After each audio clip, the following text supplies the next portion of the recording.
Bonjour et bienvenue dans cette nouvelle analyse de patrimoine du podcast. Cette semaine, on va analyser donc le patrimoine d'un couple de cadres supérieurs, avec plutôt un patrimoine assez élevé, des revenus assez élevés, et qui ont un objectif de retraite anticipée en 2034. Alors, ils sont donc contrôleurs financiers et directrices de projet, mariés avec 2 enfants. Ils ont 48 ans, alors ça concerne le patrimoine du couple qu'on va étudier. Ils ont une TMI assez forte, de 45%, et ça se comprend parce que ils gagnent 20 000 euros par mois à 2. Ils ont un profil de risque équilibré, une épargne de précaution de 100 000 euros, mais une capacité d'épargne mensuelle de 5 000 euros. En ce qui concerne leur objectif, c'est de préparer leur retraite anticipée en 2034. Donc dans 10 ans, donc juste dans 48, ce sera une retraite à 58 ans, et on va voir d'ailleurs ce qui est faisable et ce qui est possible par rapport à ce qu'on va étudier. Dans les autres objectifs, ils souhaitent constituer un capital transmissible donc à leurs enfants, j'imagine, et d'équilibrer la part capitalisable et la part distributive, donc en gros de faire, je pense, sur le temps en fait, que la part qui capitalise, c'est-à-dire qui veut faire plutôt fructifier le patrimoine, et la transvaser doucement vers une part plutôt de consommation sur laquelle ils vont pouvoir avoir des revenus passifs, donc notamment les loyers avec des CPI ou du locatif et des dividendes avec les actions. Donc, ça, comme d'habitude, je liste les objectifs au début, on analyse le patrimoine et tout à la fin, je reviens sur les objectifs pour voir en gros est-ce que c'est cohérent ou pas et qu'est-ce qui peut être mis en place. Sur les compléments qu'il m'a dit, alors c'est le bilan financier du couple, tout en commun, le projet est le même pour les deux. C'est toujours mieux d'avoir le même projet à deux, donc ça c'est toujours une bonne chose parce qu'il y a toujours ce sujet-là où quand madame ou monsieur n'est pas forcément en phase avec nos objectifs financiers, ça peut poser problème, donc top que ce soit pour tous les deux. Il m'a mis dans les colonnes cibles, donc vous savez, dans mon tableau d'outils, l'outil de suivi patrimonial, il y a toujours le patrimoine à date et le patrimoine cible pour pouvoir du coup revoir les stratégies et prendre les bonnes décisions. Les autres revenus qu'il n'a pas mis, c'est qu'il y a 20 000 euros de dividendes par an et 29 000 euros d'immobilier, en net. Et ils ont 2 enfants d'études supérieures, donc à 50 000 euros de frais. Donc pas de lien Finari, ce qui fait qu'on va utiliser donc mon tableau. Donc sur l'allocation par enveloppe, qui est sur mon outil, ils ont du coup 100 000 euros sur des livrets bancaires type LDD livret A. Alors forcément j'imagine et je l'espère que vous avez rempli au maximum vos livrets, les réglementés comme livret A LDD pour profiter des 3% en aide de fiscalité dispo, et que le complément, j'espère que vous l'avez mis plutôt sur des livrets boostés. En ce moment on est aux alentours de 2,53. Alors brut, donc c'est moins intéressant, ou alors sur des comptes à terme, ce qui vous permet de profiter quand même d'un rendement pas exceptionnel, mais qui est quand même mieux que sur le compte courant, bien évidemment. Ensuite, sur la partie sécurisée, il a 72 000 euros sur un PEL et 643 000 euros sur le fonds euro de l'assurance vie. Sur la partie bourse, il a 163 000 euros sur le PEA, 26 000 euros sur le compte titre et 560 000 euros en actions étrangères sur compte étranger. Il a 250 000 euros sur des fonds actions sur l'assurance vie. Donc il a à peu près 1 million d'euros sur la partie bourse et on va aller dépioter tout ça après sur l'onglet bourse. Ensuite, sur la partie immobilier, il a 120 000 euros en SCPI en direct, 566 000 euros en immo physique net, donc hors dette, 500 000 euros de résidence principale, pareil en net. Il a 60 000 euros en private equity via son assurance vie, 70 000 euros d'obligations dette privée IMO, donc là on est sur la partie exotique pour ceux qui ne suivent pas, pour ceux qui écoutent sur le podcast, et 20 000 euros en art. Donc du coup, ce qui nous fait en allocation patrimoniale globale, actuelle à date et en incluant la résidence principale, il a à peu près 23% de sécurisé, donc à peu près 700 000 euros, 33% en bourse, à peu près 1 million d'euros, 39% en immobilier, à peu près 1,2 million, et 5% en exotique à hauteur de 150 000 euros. Donc ça lui fait un patrimoine net aujourd'hui de 3 millions d'euros. Et si on enlève la résidence principale, il est à 2,5 millions, et du coup avec un patrimoine un peu plus équilibré, avec une plus grosse pondération sur la bourse, avec quasiment 40% en bourse, 27% en IMO, 28% sécurisé et 6% en exotique. Et il m'a mis le patrimoine cible, alors ça il n'y a pas tout le monde qui me le fait, donc j'apprécie. Le patrimoine cible qui vise du coup pour la retraite, donc en 2033, il prévoit d'avoir 4 millions de patrimoine net, il souhaite avoir 50% d'IMO, donc 2 millions en IMO, 20% en bourse à hauteur de 800 000, donc finalement il prévoit de diminuer sa part en IMO et la transvaser sur la partie sécurisée, donc 28% sécurisé, 20% en bourse, 50% en IMO et 2% en exotique. Ça c'est ce qu'il prévoit à terme sur l'allocation cible en 2033 quand il fera sa retraite anticipé. Donc il m'a précisé en commentaire qui dans les prochaines années, il souhaite continuer à faire du levier, en particulier sur ce qui est à l'étranger, et en incluant de nouveaux biens locatifs d'ici 10 ans, et il inclut aussi le remboursement des dettes bancaires, donc sur sa partie IMO. Donc on va aller voir maintenant le détail de son allocation. Donc sur la partie sécurisée, il a 72 000 euros sur un PEL et 643 000 euros sur le fonds d'une assurance vie. Alors là, le premier truc que je dirais, c'est le PEL. Moi, c'est toujours un truc. Aujourd'hui, j'ai encore un peu du mal à comprendre en fait l'intérêt d'avoir un PEL parce que le PEL, c'est un support qui est censé, donc c'est un plan d'épargne de logement, quelque chose qui est censé nous aider du coup à emprunter pour acheter une résidence principale. Et aujourd'hui, clairement, si tu as ouvert ton PEL il y a peu de temps ou aujourd'hui, les taux ils sont pas top, ils sont autour de 2,5, donc en termes d'intérêt, c'est pas énorme. Après, le seul intérêt du PEL, c'est uniquement si quand tu souhaites emprunter, tu peux emprunter un taux inférieur à ceux du prix du marché. Donc si effectivement tu as un taux du PEL à 1, 1,5 et qu'aujourd'hui les taux sont à 4, ça peut être intéressant de l'utiliser pour emprunter un taux plus avantageux. Mais par contre, attention, tu ne pourras pas emprunter plus que ce que tu as versé dessus, et pas le montant final de ce que tu as versé dessus. Donc c'est souvent très limité, même pour son utilité principale, c'est souvent limité à uniquement le versement que tu as mis dessus. Donc ça peut être intéressant dans ces cas-là, mais moi je me suis rendu compte que dans la majorité des cas, en réalité c'est beaucoup plus pertinent d'aller le passer sur des supports plus performants sur le long terme, même sécurisés, type fonds euros, plutôt que sur le PEL. Donc évidemment ça dépend de quand tu as ouvert ton PEL, de quel est le taux auquel tu as ouvert, et du coup qu'est-ce que tu peux emprunter avec le taux intéressant que te propose le PEL. Donc ça à étudier, mais moi je t'invite vraiment à regarder du coup qu'est-ce que tu peux en faire de ce PEL, c'est-à-dire à quel taux tu peux emprunter par rapport au taux actuel, est-ce que c'est intéressant, si oui, à hauteur de combien. Si c'est vraiment intéressant, du coup garde-le pour utiliser pour le prochain levier bancaire que tu vas faire et avoir le taux intéressant en question sur la partie en question. Si tu vois que franchement le taux auquel tu peux emprunter il n'est pas mieux que ce qu'il y a actuellement et que en plus de ça c'est une part vraiment ridicule, honnêtement je pense que l'allouer ailleurs sur des fonds sécurisés type fonds euros, fonds monétaires, même compte à terme, tout ça, ça peut être plus intéressant. Ensuite, sur la partie fonds euros, il a 643 000 de son assurance vie, donc j'espère pour toi que tu as une assurance vie avec peu de frais de gestion, parce que sur 643 000 euros, ça peut faire très très mal. Alors, tu n'as pas précisé tes courtiers, mais voilà, fais très très attention aux frais, tu sais que je suis très sensible à ça, donc fais très attention aux frais de ton assurance vie, notamment quand tu as des montants comme ça, quand tu as 1% de frais de gestion plutôt que 0,5, sur 600 000, ça fait des milliers d'euros qui partent en fumée pour exactement le même risque pris, donc aucun pour le coup du fonds euro. Et pour terminer sur la partie sécurisée, je l'ai déjà dit, je le redis, n'oublie pas que aujourd'hui les fonds monétaires te versent à peu près 4% parce que c'est indexé sur les taux directeurs des banques centrales, donc du moins tant qu'ils ne baissent pas les taux, tu es à 4% sur le fonds monétaire. Alors je sais que certaines assurances vie proposent des fonds euros boostés aussi en ce moment, donc à toi de voir ce que propose ton assurance vie, mais n'oublie pas qu'aujourd'hui les fonds monétaires payent en moyenne mieux que la moyenne des fonds euros qui est à peu près de 3%, donc sur des montants comme ça, pour un risque quasi nul avec le fonds monétaire, qui n'est pas le cas avec le fonds euro parce que c'est du capital garanti. Le fonds monétaire c'est pas capital garanti mais c'est un risque ultra faible. Ça peut valoir le coup de se poser la question éventuellement d'arbitrer et de mettre une partie en fonds monétaire pour booster ce capital sécurisé. Ensuite, sur la partie bourse, tu n'as pas d'ETF, tu as du coup que du stock picking. Alors je vois beaucoup de titres, donc tu as le PEA, donc tu m'avais dit à peu près 160 000 euros, donc je vois, je ne vais pas tous les lister, je suis désolé pour ceux qui sont en podcast, mais il y a beaucoup de lignes, j'en dis quelques-unes au hasard, je vois du Amundi, du Bouygues, Coface, Crédit Agricole, Eiffage, Euraseo, Orange, Stellantis, bref, beaucoup de boîtes françaises, je vois que du français, et je vois aussi sur le compte titre des boîtes françaises, BNP, Alstom, Compagnie des Alpes, je vois du Realty Income aussi sur le compte titre, je vois les 2 autres actions étrangères à hauteur de 560 000 euros et 250 000 euros sur des fonds assurance vie. Alors, je lui ai posé quand même des petites questions avant pour lui demander quelles étaient les 2 autres actions étrangères et pourquoi il avait des fonds d'assurance vie. Alors, il m'a dit que les 2 autres actions étrangères, il ne pouvait pas me donner le nom par souci de confidentialité parce que c'est lié aux boîtes dans lesquelles il travaillait. Et les fonds d'assurance vie, il m'a dit qu'il les a gardés parce que ça a daté d'un héritage en fait. Et c'était l'assurance vie dont il a hérité.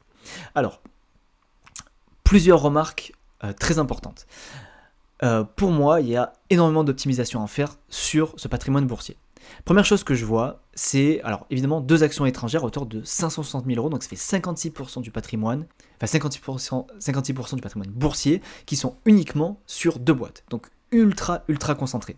Certes, c'est des boîtes qu'il connaît, dans lesquelles il a travaillé ou qu'il travaille encore aujourd'hui, donc c'est lui le mieux placé pour savoir si elles sont encore en bonne santé, mais malgré ça, on a quand même un biais selon moi.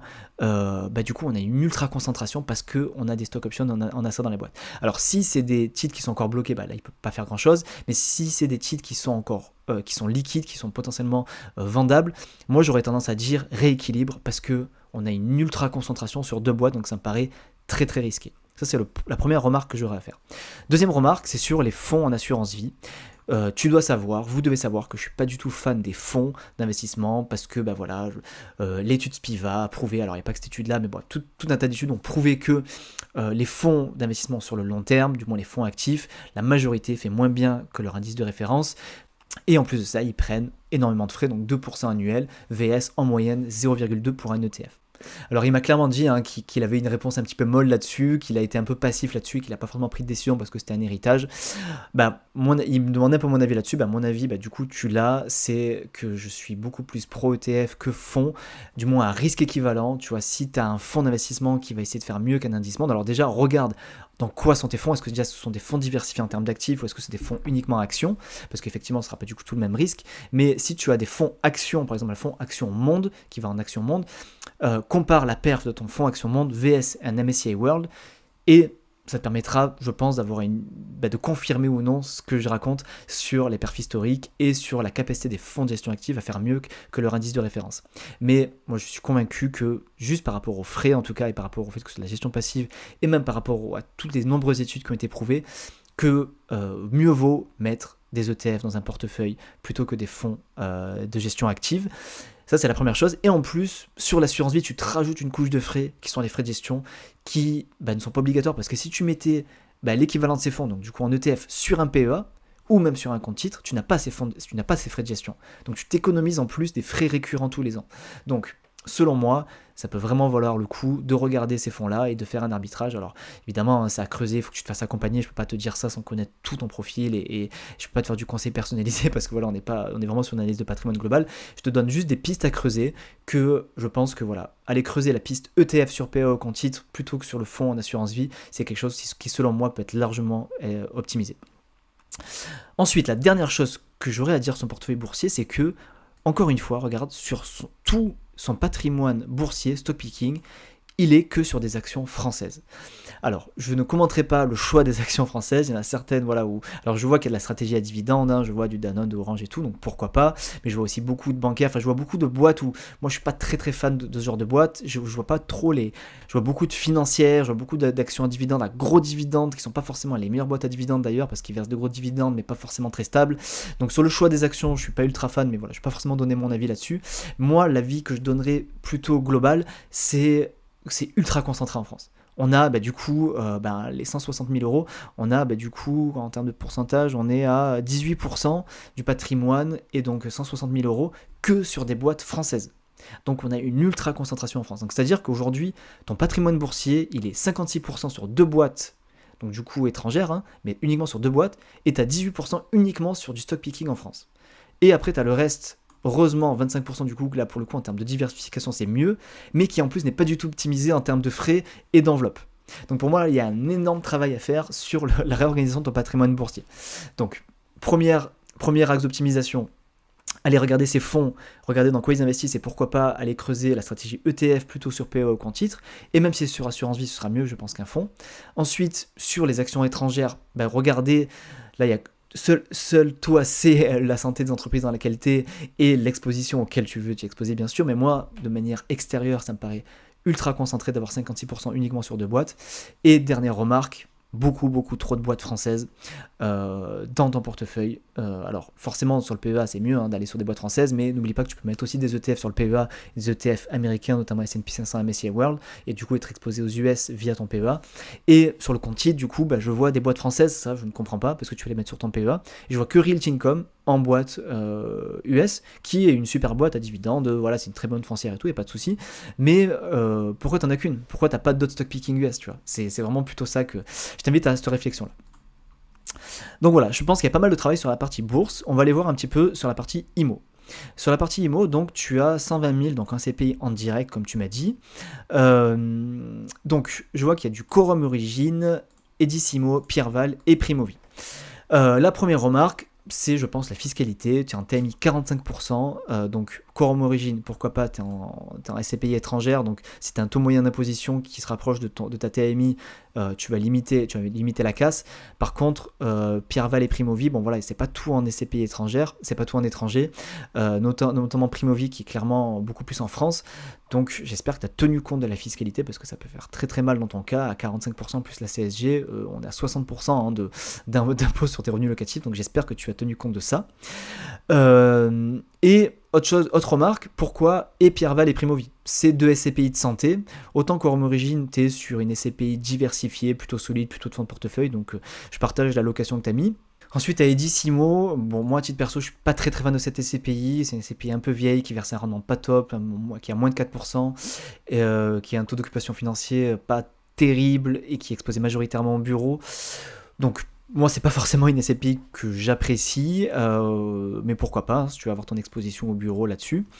Mais ensuite, Pierreval et Primovie, alors c'est des SCPI de santé qui sont voilà, les deux mastodontes, hein, donc en général, tu as le choix entre les deux. Je trouve ça juste étonnant que tu aies choisi les deux en fait. Parce que du coup, généralement, moi je recommande de choisir une SCPI par, on va dire, par spécialisation et d'avoir les deux, du coup, c'est-à-dire que tu es ultra concentré sur les SCPI de santé, parce qu'avec les deux, là, on est quasiment à 50%, quoi. C'est-à-dire que tu as 50% de ton patrimoine SCPI qui est en SCPI de santé.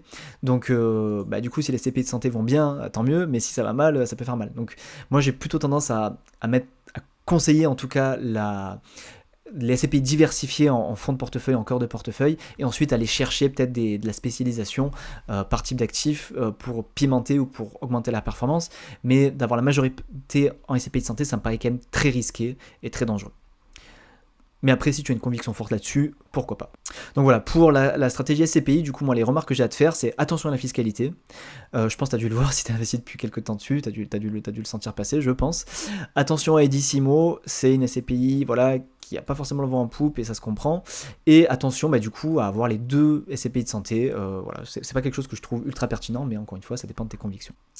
Ensuite, sur l'immobilier, donc je vois que tu as donc ta RP et 3 apparts, donc 3 apparts en location nue.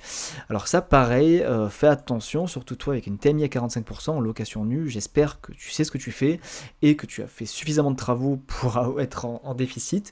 Parce que là, du coup, en location nue, si tu as, tu avais dit 30 000 euros à peu près de revenus immobiliers locatifs, 30 000 euros du coup en TMI 45% plus CSG, ça peut faire très très très mal, parce que je pense que tu n'es pas microfoncier, je pense que tu es trop réel. Donc voilà, fais très attention, la fiscalité aussi, encore une fois avec ça. Je pense que tu le sais, mais je le redis, hein, la location meublée est beaucoup plus avantageuse fiscalement, surtout toi avec une TMI 45%. Donc voilà. Fais attention à ça, le passage à l'MNP peut se faire, alors du coup il faudra que tu attendes un changement de locataire malheureusement pour passer en meublé, parce que il faut le temps de meubler l'appartement et tout ça, et puis tu peux pas changer un bail comme ça, donc voilà, fais attention à ça. Et là je vois d'ailleurs que dans ta location cible, tu as mis New LMNP, donc c'est à dire que tu as quand même conscience que le LMNP existe, donc voilà, alors à part s'il y a quelque chose que je ne sais pas par rapport à ta fiscalité, voilà, pense à creuser la stratégie du LMNP, si bien sûr tu te fais allumer fiscalement comme je l'imagine. Et ensuite on va voir la partie exotique, donc tu as 70 000 euros en crowdfunding en dette privée Anaxago, tu as 60 000 euros en private equity via ton assurance vie, et tu as 20 000 euros en art via Matisse. Alors le private equity, ça c'est une très bonne chose, moi je trouve que c'est quelque chose qui est trop sous-coté de le mettre via son assurance vie, parce que on profite de la liquidité de l'assurance vie, on a accès dans des bonnes assurances vie, on a accès à des très bons fonds de private equity. Alors évidemment on a moins de choix que si on le faisait en direct, ce sera souvent du private equity plutôt dans la phase de maturité d'entreprise qu'on appelle le LBO, et on sera pas dans le côté venture capital, startup ou seeder, mais c'est aussi du coup moins risqué, donc moi ça paraît une stratégie très intéressante que tu as fait, qui me paraît sous-cotée, donc encore faut-il que ton assurance vie le permette, mais je pense que tu en as choisi une qui le permet. Voilà, crowdfunding de Anaxago, très bien. Alors ça, j'espère aussi que tu n'as pas mis 70 000 euros sur un bien, très important comme toujours de diversifier au sein de chaque classe d'actifs, donc mieux vaut mettre 7 projets à 10 000 euros qu'un projet à 70 000, et si tu as 10 000 euros à placer, veut mettre 10 projets à 1 000 euros qu'un projet à 10 000, donc voilà, je le répète au cas où, les gens veulent se lancer dans le crowdfunding, pensez toujours à diversifier, voilà, pour que si un projet tombe à l'eau, soit compensé par les autres. Donc ensuite, tu m'as rempli aussi la partie suivi de patrimoine, donc on voit aussi l'évolution, on voit que voilà, du coup ta part d'immobilier net augmente au fur et à mesure parce que tu as le remboursement du capital. Alors ce qui est étonnant, c'est que tu as ta part de bourse qui baisse, c'est plutôt étonnant, généralement on fait plutôt des intérêts composés avec la bourse, mais je pense que tu penses prévoir vendre. Alors, je trouve ça un petit peu dommage du coup de réduire ta part boursière. Je pense qu'il y a des choses à faire aussi avec la bourse par rapport à ta retraite anticipée et de profiter justement des dividendes, notamment via ton PEA. Donc, moi, je l'aurais pas fait diminuer, tu vois, j'aurais plutôt été optimiste et visé des rendements voilà, de 5, 6, 7% avec la bourse, et plutôt après de retirer le capital, sans forcément, sans forcément vendre, quoi, plutôt en passant sur une stratégie d'action à dividende et en vendant. Alors, il y a toujours ce débat de est-ce que tu vas plutôt sur des ETF et vendre ton ETF ou prendre des actions à dividende. Toi, tu as l'air plutôt d'être un stock picker, d'être plutôt parti sur des actions à dividende, donc moi, pour le coup, je n'irais pas forcément diminuer mon capital, mais plutôt au contraire l'augmenter en profitant de la perf des actions et pourquoi pas même en augmentant avec ta capacité d'épargne, et plutôt de retirer après de l'argent de ton PEA ou ton compte titre pour profiter de tes dividendes. Mais encore une fois, pense à diversifier si tu fais ça, si tu fais une stratégie d'action à dividende, pense à pas tout mettre sur le PEA et pas tout mettre sur des actions françaises. Moi j'irais plutôt sur peut-être moitié PEA, moitié CTO, le PEA pour les actions françaises qui versent des bons dividendes de qualité pour profiter de la fiscalité, et plutôt le compte titre. Certes, la fiscalité c'est moins intéressante, mais tu auras beaucoup plus le choix sur des boîtes qui augmentent leurs dividendes, qui sont beaucoup plus solides sur les dividendes, plutôt que de tout mettre sur le PEA et sur des actions françaises. Maintenant qu'on a fait le tour, on va voir, on a pu voir un peu ce qu'optimisable sur les actifs, on va voir un petit peu, on va revenir sur ton objectif. Donc, ton objectif de reprendre ta retraite anticipée en 2034 et de constituer un capital transmissible et d'équilibrer la part capitalisable en part distributive. Alors, sur l'immobilier, pour moi, il n'y a pas de sujet parce que tu le fais déjà, tu fais déjà de l'immo locatif, le fait de rembourser ton emprunt fait que, au fur et à mesure, tu auras de plus en plus de capital et à la fin, tu n'auras plus de dette, donc tu n'auras que du loyer. Par contre, voilà, sur la partie dividende, pense à ça, alors, d'une part, de revoir ta stratégie avec les fonds et même le stock picking sur ton PEA, pourquoi pas partir sur des ETF capitalisants dans, on va dire, les 5-6 prochaines années, et quand tu t'approcheras de la retraite anticipée, plutôt partir sur une stratégie d'action à dividende, ou de partir même dès maintenant sur une stratégie d'action à dividende, parce que finalement c'est dans 10 ans, donc ça va quand même assez vite. Ou alors de le faire au fur et à mesure, de commencer avec des ETF et petit à petit partir sur des actions à dividendes.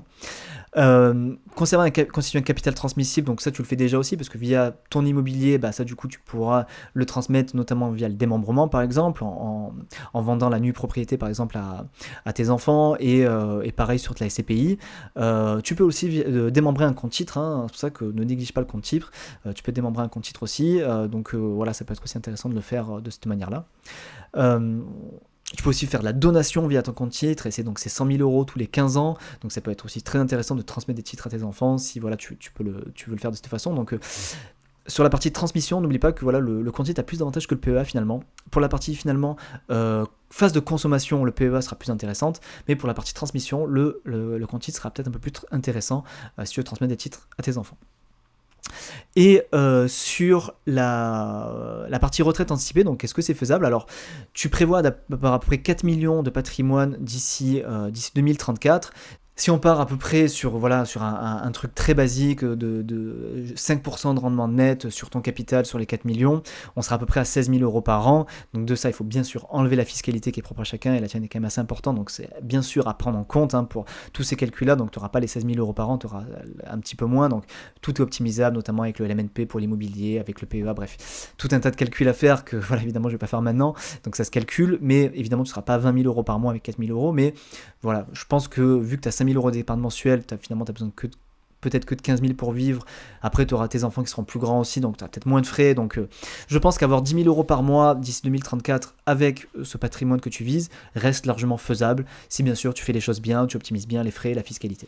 Mais voilà, ton objectif me paraît largement tenable, notamment avec ta capacité d'épargne mensuelle, si tu fais les choses bien, si tu continues à leverager, et notamment avec l'évolution de ta situation, ça me paraît tout à fait cohérent.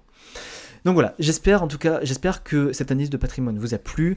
N'oublie pas, si tu veux télécharger mon outil de suivi patrimonial qui te permet, comme tu le vois, d'avoir l'allocation globale actuelle cible sur le patrimoine et sur chacun des parts du patrimoine, la bourse, l'immobilier et l'exotique, c'est dans le lien en description, que ce soit sur le podcast ou sur YouTube.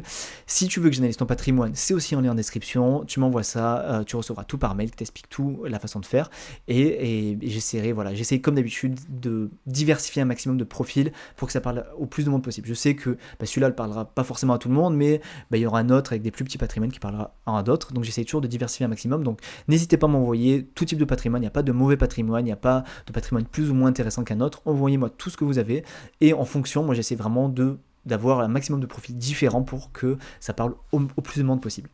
Donc voilà, merci beaucoup d'avoir suivi cet épisode, et je te dis à très bientôt pour un nouvel épisode.